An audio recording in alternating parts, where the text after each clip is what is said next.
Pemirsa, memasuki kuartal terakhir 2024, investor di Wall Street mempersiap menghadapi masa yang selama ini penuh ketidakpastian dan volatilitas.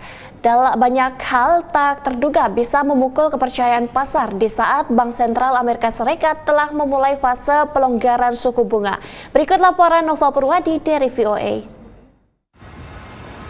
Periode menjelang dan memasuki kuartal terakhir tahun sering disebut spooky season oleh investor. Masa-masa penuh risiko, penuh gejolak, penuh ketidakpastian bagi pelaku pasar di Wall Street.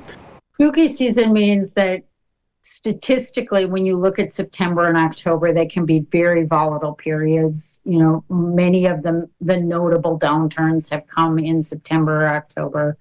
They're notable for a variety of things, but particularly market volatility.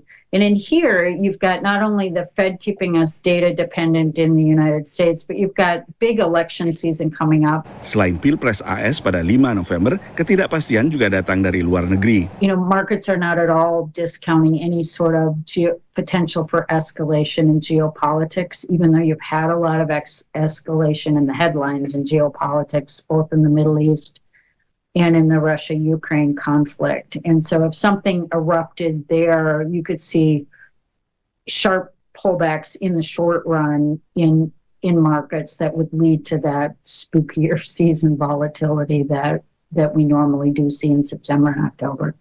Pada 11 Oktober, dunia usaha mulai menerbitkan laporan keuangan kuartal ketiga yang menjadi indikator kuat tidaknya perekonomian berdasarkan pemasukan masing-masing perusahaan.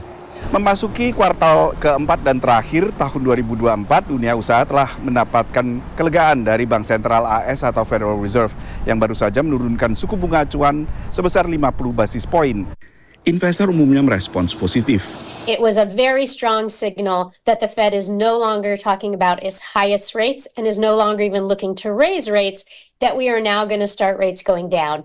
But making that move to 50 instead of 25 can have some real ramifications in the economy, and we already saw it this morning as we saw mortgage rates come down a little bit. So that is meaningful.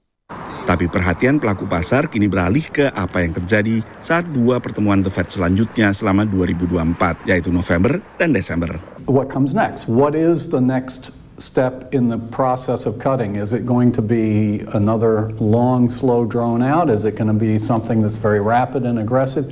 And really that goes to the question of where does the real rate of interest belong in the scheme of things? And most economists will tell you that it should be somewhere around 3%. Saat ini suku bunga acuan berada pada level 4,75 hingga 5%.